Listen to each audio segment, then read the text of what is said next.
Gabriel, muchísimas gracias por este contacto, la información actualizada y precisa de lo que ha sucedido en esta jornada con el caso del ex capitán Fernando Moreira. Pero bueno, por favor, tenemos nosotros una postproducción que refleja el resumen de este caso, el traslado, las repercusiones, todo lo que se da en torno al caso de Pedro Montenegro y también Medina, que está delicado de salud.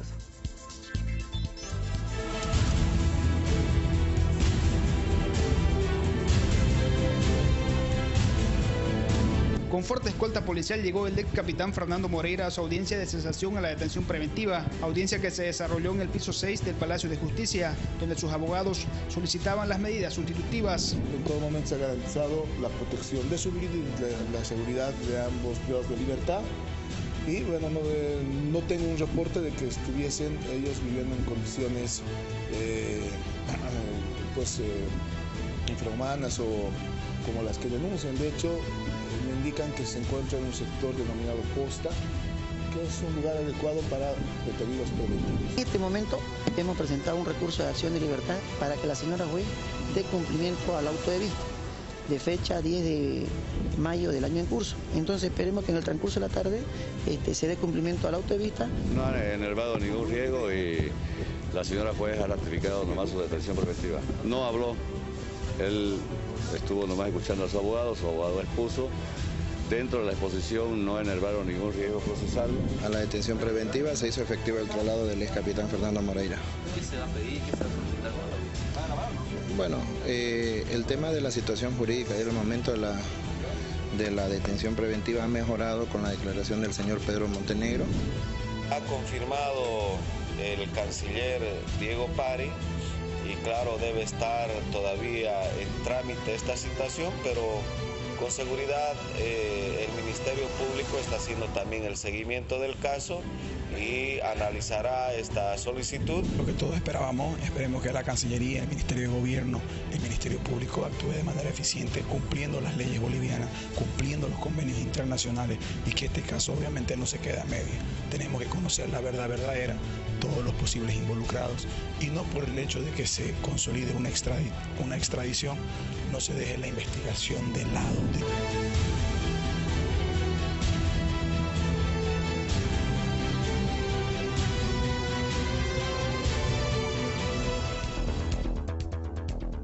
Salarios, incrementos, ese será el tema que vamos a tratar a continuación. Quiero saludar al gerente de servicios de Aeropuertos Bolivia, SAPSA, Milton Claros, con nosotros, exministro de Obras Públicas también. Bienvenido, un placer tenerlo acá. Muchas gracias, buenas noches, gracias por el espacio. Bueno, a ver, cuéntenos, casi le digo ministro, es la costumbre. Exministro. Gerente, coméntenos, por favor, sobre este hecho específico de los trabajadores, una movilización, una demanda del incremento salarial. Bueno, el tema del incremento salarial está debidamente reflejado, es decir, justificado y reglamentado por las instancias que corresponden. El caso de SAPSA, y eso es bueno explicarlo, es una sociedad anónima, es una empresa, sociedad anónima, que tiene el 99.99% de acciones el Estado, el gobierno. En esa lógica, el gobierno ha emitido decretos y leyes que norman y regulan de manera específica el incremento salarial que se debe dar en las empresas. Estamos hablando de la ley 975 por un lado y el decreto supremo 3766, donde nos dan obligaciones a las empresas y que tenemos que cumplir requisitos para ser aprobados los incrementos salariales a través de un decreto supremo. Entonces, la lógica que tenemos ahora nosotros a través de estas leyes y decretos es que tenemos que cumplir estas condiciones mínimas. ¿Cuáles son las condiciones mínimas? Debemos remitir como empresas documentación necesaria con las auditorías de la última gestión, balances financieros, proyecciones y una serie de elementos. Adicionalmente a esto tenemos que nosotros realizar un análisis para cumplir 3 condiciones básicas e importantes que deben ser los calificativos para que podamos tener el incremento como empresa. El primero, que exista utilidad en la última gestión, es decir, la empresa si es deficitaria no puede acceder a este beneficio del incremento. En el caso de SAPSA, nosotros tenemos más de 21 millones de bolivianos de utilidad de la gestión 2018. Un segundo requisito que debemos cumplir es que se tiene que hacer una proyección a 3 años mínimo para que se demuestre que este incremento no le va a afectar a la empresa en los próximos 3 años. SAPSA lo ha hecho, no tenemos esa dificultad que le genere un problema o un perjuicio a la institución o a la empresa en este caso. Tercero, no debemos nosotros realizar modificaciones a las tasas o a los servicios que ofrecemos y que puedan ser autosostenibles este incremento, es decir, que nosotros no le solicitemos un recurso adicional al gobierno, por ejemplo, para cubrir este incremento. Ese otro elemento también lo cumplimos. Entonces, en esa lógica, este decreto supremo que nos define la forma en la cual tenemos que solicitar, también establece plazos. Son 30 días calendario que tiene la empresa SAPSA para presentar a nuestra cabeza de sector, el Ministerio de Obras Públicas en este caso, el análisis de todos estos elementos, el cumplimiento de estos criterios y la documentación. Después de recibido esto, el Ministerio tiene 10 días calendario, sí, para emitir y hacer el trámite correspondiente para el decreto supremo de aprobación de nuestro incremento. Y obviamente este es un proceso administrativo que garantiza que las empresas del Estado no están haciendo una apreciación subjetiva, sino que con documentos y con análisis está demostrando que tiene las condiciones de solventar este incremento y que no se ponga en riesgo a la empresa. Y eso es lo que estamos haciendo. Entonces, nosotros hemos manifestado esta situación al sindicato, a los trabajadores de igual manera, hemos sacado comunicados, hemos tenido reuniones y se ha aclarado. Entonces, nosotros vemos injustificada la emergencia que se ha declarado por parte de los trabajadores porque hay las condiciones, es cuestión de tiempos para que se pague el incremento y el retroactivo como lo establecen los decretos y las leyes. Ahora, en base a estos plazos que ustedes nos acaba de establecer, ¿en qué etapa estamos? Nosotros hemos remitido el 29 de mayo ya el informe con toda la documentación, las justificaciones, porque hay que hacer un análisis exhaustivo dentro de la empresa. Hacer una proyección a 3 años y que no le afecte el incremento que se está solicitando requiere tiempo. Todo eso ya se ha mandado al Ministerio, el Ministerio está revisando esta documentación y a partir del 29 de mayo los 10 días calendario corren para que pueda tramitarse el decreto y posteriormente la aprobación. Ahora, ¿este es un decreto y una norma establecida para las empresas del Estado? Este es un decreto específicamente para las empresas que tienen la condición de sociedad anónima, sociedad de responsabilidad limitada, sociedad anónima mixta, donde el Estado tiene participación accionaria. En esos casos se aplica esta normativa. Hay normativa para sociedades anónimas o empresas privadas como tal que tienen plazos, tienen que presentar convenios y la estructura que está definida a través de la resolución ministerial. Entonces, en el caso nuestro como sociedad anónima y teniendo el 99.99% de acciones del Estado, nosotros tenemos que cumplir este decreto, esta ley 975 y el decreto supremo 3766. Ahora, gerente, ¿no cree que hay aquí una... no sé si el término es discriminación o que la ley no es igual para todos? En el caso de las privadas no existe esto, ¿verdad? O tal vez me estoy equivocando y sí existe esta posibilidad de que puedan ellas presentar que no hubo utilidades y no pagar el incremento salarial, que en su proyección no les convenga dar este incremento. Estos puntos no se dan en la empresa privada. Les dice el incremento es tal y el retroactivo es tal. Claro, pero es que en realidad lo que nosotros tenemos que aclarar es lo siguiente. La negociación que se tenga a nivel privado en el tema de las empresas individuales y el nivel de control que tengan, o sea, lo que se ha establecido a través del gobierno, el 3% y el 4%, es de cumplimiento para todos. O sea, pero eso... no lo negocian con los empresarios, lo negocian con los trabajadores. Claro, bueno, el decreto establece que los trabajadores, en el caso de las empresas privadas, tienen que tener un convenio con con la empresa, es decir, con los ejecutivos de la empresa. La resolución ministerial que emite el Ministerio de Trabajo establece que tiene que haber un convenio firmado entre los trabajadores y la empresa como tal.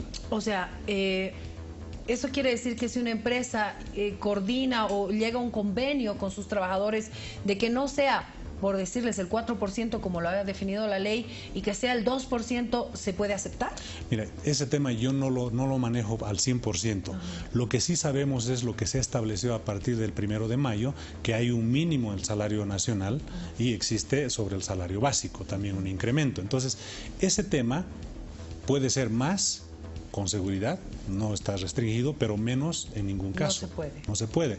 Lo que sí, las condiciones que se están definiendo en el tema de las empresas que son de sociedad anónima, donde el Estado tiene responsabilidad accionaria o tiene una participación accionaria, están definidas en ese mecanismo. Nosotros tampoco de ninguna manera podemos pagar menos. Vamos a pagar lo que se ha establecido en el convenio, porque obviamente son mesas de negociación que se han abierto en su momento, donde la COP representa a todos los sindicatos. Pero siempre y cuando se cumplan estos 3 pasos que usted me dice. Necesariamente. ¿No? Entonces, ahí hay una diferencia, ¿no? Con las empresas privadas que no importa si tienen o no tienen, tienen que pagar. Y las empresas del Estado que tienen la posibilidad de no hacerlo. Pero es que hay un tema en esto. Nosotros siempre desde el gobierno hemos tenido una lógica muy bien definida. Empresas que no son rentables, que no generan utilidades, no generan ganancias, no son empresas sostenibles. Y en muchos de los casos, por ejemplo, las empresas cuando hacen un análisis de la situación financiera que se tiene, por eso le decía que hay 3 condiciones para aplicar el incremento. La primera, que haya utilidad en la última gestión. Si no hubo utilidad, ya definitivamente uno no califica para poder aplicar el tema del incremento. Segunda condición, que este incremento no le afecta a la empresa en los próximos 3 años. Es decir, que no ponga en riesgo el funcionamiento de la empresa. Y el tercer elemento que tenemos es que no se genere un incremento en los servicios o en los costos para financiar el incremento salarial. Y también que no se genere una solicitud de préstamo, digamos, para poder cubrir este tema. Entonces, esas condicionantes para nosotros son de cumplimiento estricto, porque de otro modo la empresa estaría poniéndose en riesgo para más adelante. Entonces son políticas que se definen en el tema de responsabilidad sobre las empresas que nosotros administramos. Bueno, como usted bien dice, no es su área, pero me quedo con esa interrogante, ¿no? Y se la vamos a trasladar también a quien corresponda, porque en base a lo que nos acaba de explicar el gerente, hay una diferencia abismal de lo que es la empresa privada, que también podría estar en riesgo de cerrar en caso del incremento salarial. Lo pongo ahí y lo vamos a consultar a quien corresponda. Pero bueno, los trabajadores de SAPSA tienen que estar tranquilos porque van a recibir su incremento salarial y su retroactivo en base a esta documentación que ya se ha entregado al Ministerio. Definitivamente. Nosotros hemos hecho un análisis desde el punto de vista técnico, legal, administrativo, financiero, porque estos 3 requisitos los cumplimos. O sea, en el análisis que se ha hecho, y por eso es que hay un tiempo que se da, porque el análisis tiene que ser expuesto con pruebas, no solamente es un tema de generar un informe, sino que tenemos que hacer un cruce en lo que es el balance financiero, la auditoría, los estados de resultados que tenemos en cada gestión y sobre eso emitir el criterio y hacer la solicitud. Si alguna de estas condiciones no las hubiéramos cumplido, sería irresponsable definitivamente solicitar un incremento porque va a afectar al funcionamiento de la empresa. Entonces, los trabajadores de SAPSA tienen que estar tranquilos en este sentido porque lo único que van a correr son temas de tiempos administrativos para que se apruebe nuestro incremento. Ahora, este tipo de movilizaciones en un aeropuerto internacional, ¿cómo afecta? ¿Tiene algún efecto, no sé, en imagen, en calificación? Bueno, en realidad nosotros tenemos en el tema de los aeropuertos internacionales una ley que no permite que se puedan generar disturbios en un aeropuerto internacional, porque justamente nosotros somos signatarios del convenio de la OASIC, el convenio de Chicago, en el cual se establece específicamente que nadie puede venir a interrumpir operaciones o afectar la seguridad operacional que se tenga en los aeropuertos. Por lo tanto, los mitines, por ejemplo, que han realizado en SAPSA han tenido un horario que han dispuesto, que tiene un horario de almuerzo de 1 a 2 de la tarde, pacífico, sin generar mayor conflicto, porque obviamente ahí tendríamos que aplicar la ley y cualquier disturbio que se generara que afecte la seguridad operacional por un lado y las operaciones que realizamos tienen que ser sancionadas de acuerdo a esta ley. Entonces, de ninguna manera puede generarse algún problema o afectar el tema del funcionamiento del aeropuerto como tal. Bueno, eso lo saben bien los trabajadores y también por eso se organizan, ¿no? Es que definitivamente no podemos poner en riesgo una situación operacional porque justamente tiene que ver con muchos temas, es decir, en el aeropuerto nosotros no solamente vemos un tema de seguridad de las personas, vemos seguridad de operaciones, vemos el tema de los bomberos, por ejemplo, aeronáuticos, son varios elementos que se toman en cuenta y que de ninguna manera pueden ser puestas pues en discusión en algún momento. Aprovechando su visita, ¿cómo está La Paz, Cochabamba y Santa Cruz? ¿Cómo está el mantenimiento de los aeropuertos? ¿Cómo está el funcionamiento? Bien, mira, desde la nacionalización del 2013, porque hace 6 años que el gobierno toma la decisión de nacionalizar la empresa, hemos invertido ya en los 3 aeropuertos alrededor de $23 millones. Estos $23 millones es importante mencionar de que son generados por recursos propios de la empresa, es decir, nosotros no recibimos un aporte directo, digamos, del TGN ni del gobierno de manera directa, sino que por los servicios que se ofrecen o se brindan es que se genera esta inversión. Hemos logrado mejorar la infraestructura tanto en La Paz, Cochabamba y Santa Cruz, en estos 23 millones que están distribuidos en los 3 aeropuertos, no solamente en infraestructura, hemos mejorado equipamiento, hemos realizado cursos de capacitación permanente, cursos recurrentes de refrescamiento a nuestros operadores, porque el tema del cumplimiento de la normativa, no solamente a nivel nacional, sino también internacional, son obligación del administrador de aeropuerto. Entonces hay una actualización permanente, estamos modernizando muchos de los equipos, sistemas de vigilancia, cámaras de seguridad que permanentemente requieren actualizaciones. Entonces tenemos un plan bastante estructurado, cada aeropuerto tiene un plan maestro que contempla el crecimiento de acá hasta 20 años más, con cada una de las fases y etapas que se tienen que ejecutar. Hay que crecer en hay que construir nuevas calles de rodaje, crecer terminales, plataformas comerciales, plataformas de carga. Este año más o menos nosotros estamos estimando una inversión de aproximadamente $8 millones que se están ejecutando ya, estamos prácticamente a mitad de año, hemos tenido un buen desempeño, alrededor del 33% de este presupuesto ya se ha ejecutado y estimamos concluirlo esto hasta diciembre. Bueno, la mirada está puesta también en Santa Cruz, ¿no? Esta ampliación que se quiere hacer desde el aeropuerto internacional también de nuestro país, ¿cómo va avanzando? El presidente hablaba de 6 propuestas de países que están interesados en el hub.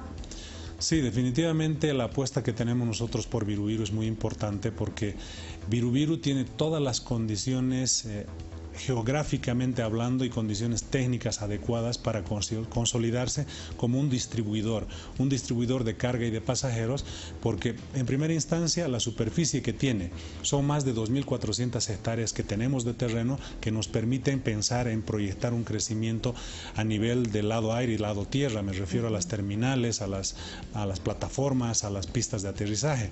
Entonces es un proyecto muy importante, el cual nosotros como SAPSA ya hemos estado desarrollando en el tiempo.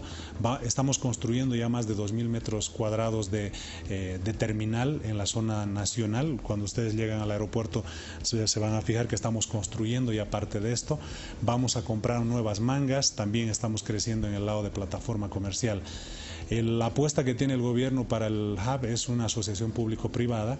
Esto lo está manejando de manera directa el Ministerio de Planificación, pero claro, permanentemente en coordinación con el Ministerio de Obras Públicas y SAPSA, porque todos los insumos sobre el tema técnico de ingresos, cantidad de vuelos y todo lo que se refiere al tema aeronáutico, nosotros como SAPSA vamos dando los insumos y seguramente más adelante ya tendremos algunos resultados porque la convocatoria fue pública, se hizo el lanzamiento en Santa Cruz, lo anunció el vicepresidente en su momento y los ministros también lo han estado promocionando en el tiempo. ¿Se podría decir que ya Santa Cruz y Viru es considerado el aeropuerto que abre las puertas a los vuelos internacionales, algo así como Miami en los Estados Unidos? Definitivamente, las condiciones de ubicación geográfica que tiene Viru y la altitud sobre el nivel del mar, que es un elemento muy importante en el tema aeronáutico, hacen que estas condiciones sean las más óptimas a través de Viru ejecutarlas, porque en algún momento nosotros lo mencionábamos, nosotros queremos ser una alternativa adicional a los dos problemas que tenemos en la región. Guarulhos y Lima ya definitivamente han colapsado en su capacidad y necesitamos una nueva opción.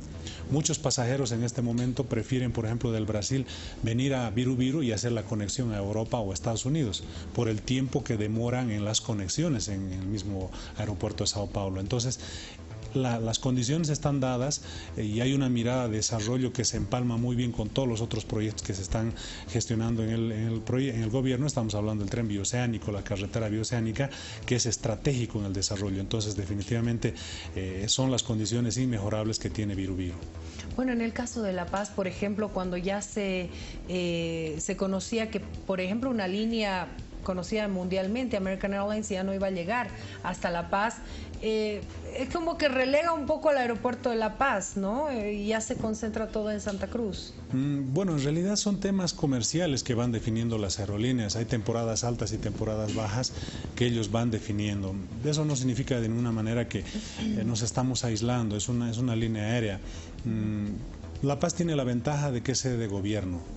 Y bueno, todo lo que sea el tema en torno al tema diplomático, al tema estratégico, siempre va a ser concentrado a través de La Paz. Entonces, obviamente que tenemos que mejorar muchas de las condiciones, hay que trabajar en que las líneas aéreas puedan seguir llegando a nuestros aeropuertos, y lo estamos haciendo, es un trabajo permanente, porque hay líneas aéreas que en algún momento pueden estar en una buena condición y hay otros momentos en los cuales están de bajada. El tema, por ejemplo, de Peruvian, que ha tenido el incidente en el aeropuerto por una cuestión de la aeronave como tal, generan ese tipo de situaciones. O sea, el mercado y la dinámica en aeronáutica es muy fluida, muy permanentemente cambiante. Entonces, bajo esa lógica hay que también estar atentos a los cambios que se tengan, pero nosotros estamos seguros de que podemos dar las condiciones necesarias en infraestructura, en atención a las aerolíneas, a los pasajeros, y que es un tema de empezar a coordinar un poquito más ampliamente con todos, ¿no? Bueno, le agradezco mucho, gerente, por haber estado con nosotros. Muchas gracias a ustedes. Siempre un placer tenerlo. Gracias. Nos vamos a la pausa, Ricardo. Tenemos la primera pausa en Todo Pulmón. Siga con nosotros, volvemos en breve.